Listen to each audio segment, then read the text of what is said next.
Welcome to Abhinav Bharat. నేను శివరామకృష్ణ.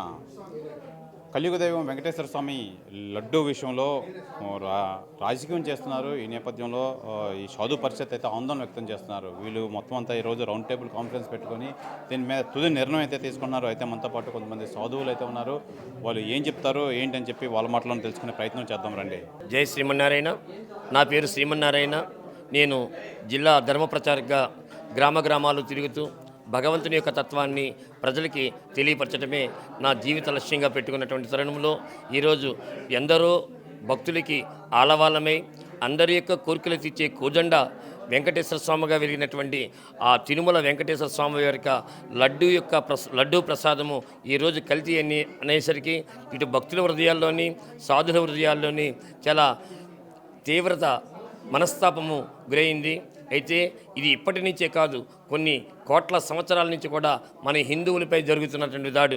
మొట్టమొదట మన దేశాన్ని పోర్చుగీస్ వారు, మ్లేచ్చులు, బ్రిటిష్ వారు ఎందరో చేస్తూ మన హిందువులపై దాడి ఒక రకంగా పాలన కోసం చేస్తే ఈవేళ హిందువుల్లోనే కలతలు రేపి మన యొక్క మనోభావాలను దెబ్బతీయాలంటే ప్రధానంగా ఆరాధ్య దైవం అనేటువంటి శ్రీ వెంకటేశ్వర స్వామి వారి యొక్క మన నమ్మకాన్ని పోగొడితే బాగుంటుంది అని మన హిందువుల్లో ఒక అపనమ్మకాన్ని తీసుకొస్తే మన పక్క మల్లుతారు అనే ఆలోచనతో ఒక ప్రత్యేకంగా ఒక పార్టీని నియమించుకొని క్రైస్తవ పార్టీగా పేరొందినటువంటి మన గత వైసీపీ ప్రభుత్వము కోట్లాది మంది భక్తులకు ఆలవాలమైనటువంటి మన తిరుమల తిరుపతి దేవస్థానంలో చాలా అరాచకాలకు పాటుపడితే ఒకటైనా బయటపడినట్టు మన లడ్డూ విషయంలో బయటపడము, దీనిని ప్రతి హిందువు కూడా ఖండించవలసిన విషయము. అయితే ఇంతలా జరిగినా సరే ఎక్కడ ఎటువంటికి అనారోగ్యం కూడా జరగకుండా ఉండడం గొప్ప విషయమని మనము భావించాలి. ఎందుకంటే అపారమైనటువంటి కరుణ వెంకటేశ్వర స్వామి వారి మనపై ఉంది కాబట్టి ఈ విధంగా మనము బ్రతకగలిగాము.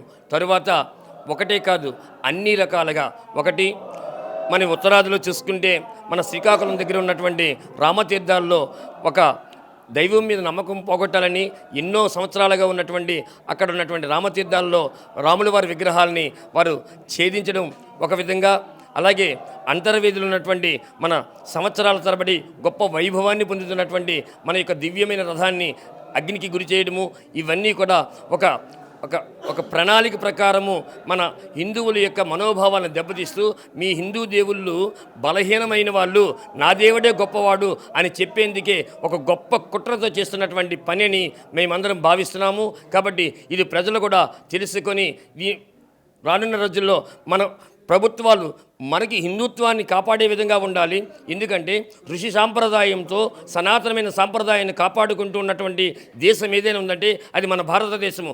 ఎన్నో దేశాలలో క్రైస్తవ మతాలు అడుగుపెట్టి వారి నాగరికతలు కూడా దూరం చేసుకున్న తరుణంలో ఇప్పటికీ కూడా కొన్ని లక్షల దాడులు మన భారతదేశంపై జరిగిన మన హిందూ మూలాలు ఎక్కడా చెక్కు చెదరకుండా అక్కడక్కడ నిలబడ్డాయంటే ఎందరో సాధు సంతులు పర్యటనలు చేస్తూ వారి యొక్క జీవితాలను అర్పిస్తున్నటువంటి తరుణంలో మరి ప్రధానంగా కోట్లాది మందికి రోజు దర్శనమిచ్చే వెంకటేశ్వర స్వామి వారిని మన మనోభావాలు దెబ్బతిస్తే ప్రతి హిందువు కూడా క్రైస్తవుగా మారుతాడనే ఆలోచనతో వీళ్ళు ఒక రకమైనటువంటి ప్లాన్తో మన హిందువుల యొక్క మనోభావాలు దెబ్బతీయాలంటే అక్కడ ఏదో ఒకటి చేయాలి అనే ఆలోచనతో ఈ కల్తీ నెయ్యికి పాటుపడి కల్తీ లడ్డూలు తయారు చేసి ప్రజల్లోకి తీసుకెళ్ళి ఎక్కడో దగ్గర అపవాదు జరుగుతుంది, ఎవరైనా చనిపోతే ఆ పేరు ఆ వెంకటేశ్వర స్వామి మీదకి వస్తుంది అని ఉద్దేశంతో చేస్తే భగవంతుడు కూడా గొప్పవాడు. ఎందుకంటే తన అంత ప్రమాదానికి గురి చేసినా సరే ఎవరికి ఎటువంటి ఆరోగ్యం కూడా కించెత్తు కూడా పాడవకుండా జాగ్రత్త చేసినటువంటి పరమాత్మ శ్రీ వెంకటేశ్వర స్వామి. కాబట్టి మనందరమీ ఇప్పటిపైనా సరే హిందువుని గెలిపించుకుందాం, హిందువుగా ఉన్న వాళ్ళని మనము పాలన చేసుకుందాం. అదిగో ఈనాటి కూడా యూపీలో చెప్పుకున్నాం యోగి ఆదిత్యనాథ్ కోసం, అలాంటి వాళ్ళు ఒక మగాన్ని తెచ్చుకుందాం మనందరం కలిసి. జై శ్రీరామ్. కలియుగ దైవం శ్రీ వెంకటేశ్వర స్వామి తిరుమల లడ్డూ వివాదం ఈ మధ్యకాలంలో మనం చూస్తూ ఉన్నాము. మరి దాని యొక్క సందర్భంలో హిందూ సంఘాలన్నిటి తరపున కూడా మేము ఒక్కటి ఈ రాష్ట్ర ప్రభుత్వాన్ని కానీ టీటీడీని కానీ కేంద్ర ప్రభుత్వాన్ని కూడా ఒక్కటి కోరుకుంటూ ఉన్నాము. ఆ తిరుమల వెంకటేశ్వర స్వామికి వేలాది ఎకరాల స్థలాలు అన్ని చోట్ల కూడా ఉన్నాయి, కోట్లాది రూపాయల నిధులు స్వామివారికి ఉన్నాయి. మరి దయచేసి మేము కోరేది ఒక్కటి, దీనికి వివాదానికి ఫుల్ స్టాప్ పడాలి అన్నట్టయితే తిరుమల తిరుపతి దేవస్థానమే సొంతంగా ఒక డైరీ ఏర్పాటు చేసి ఏదైతే గోశాలలు ఏదైతే స్థలాలు ఉన్నాయో గోశాలలు ఏర్పాటు చేసి ఆ గోశాలల ద్వారా వచ్చేటటువంటి ఆ నెయ్యినే స్వామివారి ప్రసాదాలకు వాడాలని చెప్పేసి అని కూడా దీనికి ఫుల్ స్టాప్ పెట్టాలని చెప్పని కూడా ఈ సందర్భంగా మీరు కోరుకుంటూ ఉన్నాం. ఓం నమో వెంకటేశాయ. నా పేరు శ్రీనివాస్ అండి. టీటీడీ లడ్డు ప్రసాదం కల్తీ విషయంలోని రాష్ట్రం మొత్తం చర్చ జరుగుతుంది.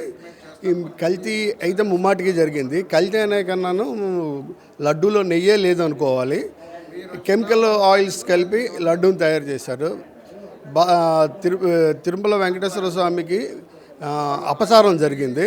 ఆ అపచారాన్ని మళ్ళీ మళ్ళీ జరగకుండా ఉండాలి అంటే టీటీడీనే ఆశ్రమాలకి స్థలాలు కేటాయించి గోశాలలు కట్టించి అక్కడి నుంచి వచ్చే నెయ్యితోనే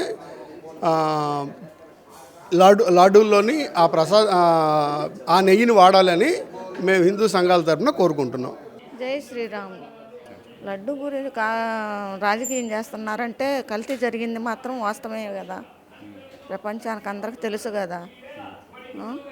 అది తెలిసి కూడా మనం ఏందో ఒప్పుకోవటంలా, దేవుని గురించిగా ఒప్పుకోవటంలా కొంతమంది రాజకీయ నాయకులు. దాని గురించి ఒప్పుకోనప్పుడు మరి చేసేది ఏముంది? ఈ సోమలం అందరం ఒకటయ్యి పరిష్కరిద్దామని వచ్చాము మేము అందరమే. ఓం నమో నారాయణాయ. తిరుపతిలో ఉన్నటువంటి పవిత్రమైనటువంటి శ్రీ వెంకటేశ్వర స్వామి ప్రసాదమైనటువంటి తిరుపతి వెంకటేశ్వర స్వామి లడ్డూని అపవిత్రం చేయటం అనేది చాలా నీచమైనటువంటి హేయమైనటువంటి సంఘటన. ఈ విషయంలో మేమందరం కూడా చాలా తీవ్రంగా ఖండిస్తున్నాము. ఎంతో పవిత్రంగా భావించేటువంటి ఆ ప్రసాదాన్ని అపవిత్రం చేసి హైందవ సనాతన సాంప్రదాయాన్ని ధర్మాన్ని అనుసరించేటువంటి ప్రజల యొక్క మనోభావాలను దెబ్బతీయాలనే ఉద్దేశంతో గత ప్రభుత్వంలో ఉన్నటువంటి అధికారులు ఈ విధమైనటువంటి చర్యలకు పాల్పడటము తప్పుగా భావిస్తున్నాము.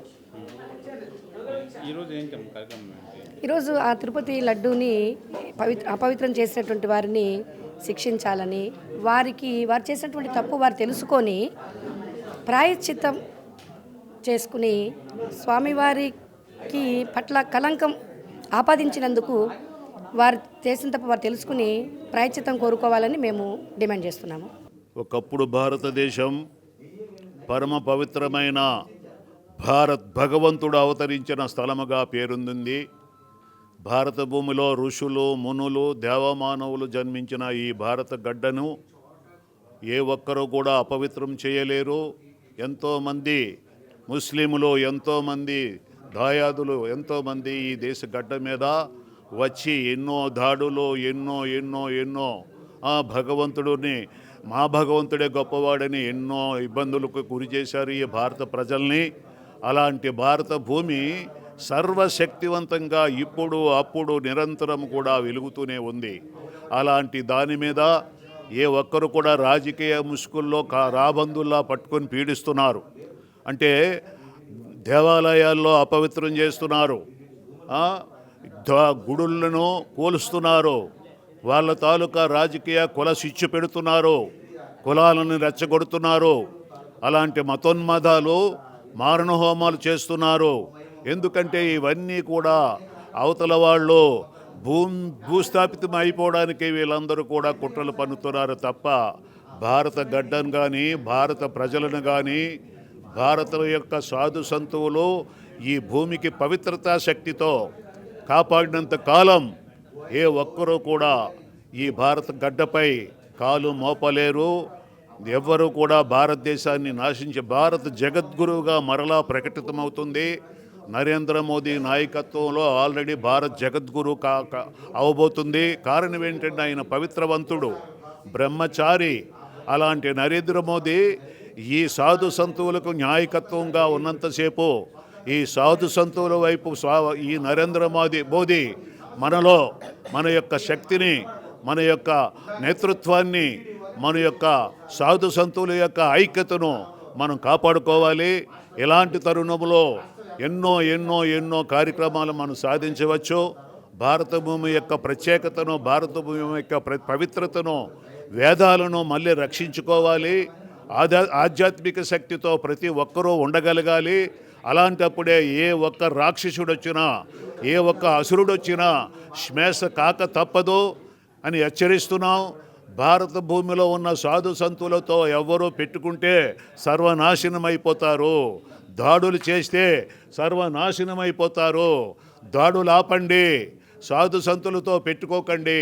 సాధు సంతులంటే సాక్షాత్ భగవత్ స్వరూపులైన సంగతి గుర్తు తెచ్చుకోండి ఓ పాశ్చాత్య దేశీయులారా. ప్రతి ఒక్కరూ భారత భూమి మీద ఏమనుకున్నారు? ఇక్కడ మసులుతూ ఇక్కడ మీరు రాజ్యాలు స్థాపించుకుంటూ భారత ప్రజల దగ్గర బ్రతుకుతూ భారత ప్రజల్ని వెన్నుపోటు పడవడానికి మీరు ప్లాన్ చేస్తున్నారు.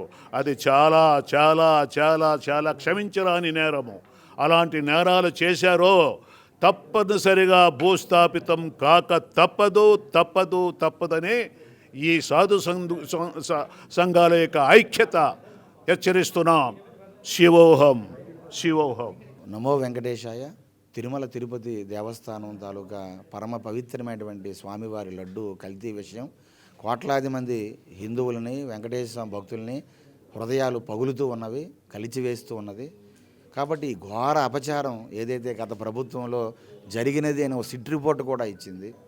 దీనిపైన ఈ అపచారం కొద్దిమంది వ్యక్తులు చేసిన ఘోర అపచారం సమాజం మీద పడిపోయింది. ఈరోజు హిందువుల మీద పడిపోయింది. 20 కోట్ల లడ్డూలు కల్తీ చేసినటువంటి ఆ ప్రసాదం దేవుడికి నైవేద్యంగా పెడుతూ హిందువులందరికీ కూడా పంచారు.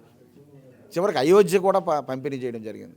కాబట్టి ఈ ఘోర అపచారం వెంకటేశ్వర స్వామికి నైవేద్యంగా పెట్టడం వలన స్వామివారి కూడా అది అపచారమే. కాబట్టి ఈ అపచారం నుండి ఎలా బయటపడాలి, ప్రాయశ్చిత్తం ఏ విధంగా చేసుకోవాలి, హిందువులందరూ ఏ ప్రాయశ్చిత్తం చేస్తే వెంకటేశ్వర స్వామి దివ్యమైన ఆశీస్సులు పొంది ఆ అపచారం అక్కడికి సమస్య పోతుంది, వెంకటేశ్వర స్వామి శాంతిస్తారు అనే విషయాన్ని 1 గంటకి సాధు సంతులు అందరం కూడా మాట్లాడుకొని ప్రజలందరూ ఏం చేయాలి, స్వామివారి ఆగ్రహం లేకుండా అనుగ్రహంతో ఈ రాష్ట్రం బాగుండాలని వెంకటేశ్వర స్వామి అపచారం మర్చిపోయి ప్రజలందరినీ దీవించాలంటే ఏ కార్యక్రమాన్ని చేయాలి, ప్రాయశ్చిత్తం చేయాలనేది మేము తెలియజేస్తాం.